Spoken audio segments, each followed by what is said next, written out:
another crucial pre-budget consultation has been concluded with Finance Minister Nirmala Sitharaman, with banking and financial services sector. What we have been given to understand that host of issues and wish list industry pitched during the meeting, which include how to sort of boost the credit flow for MSME sector and taxation related challenges which often BFSI sector faces.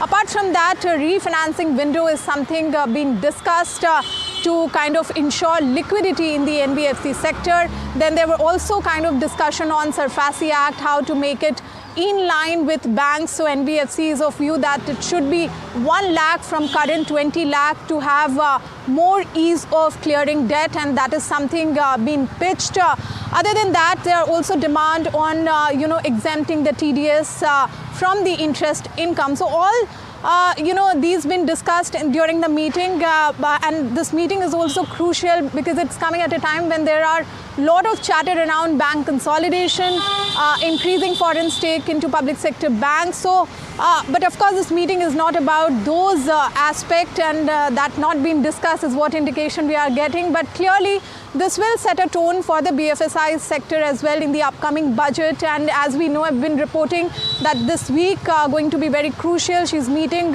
people across the sector, and the pre-budget consultation is expected to conclude by November 26th with social sector and internal officer, and clearly that will set a tone for the preparation for upcoming budget.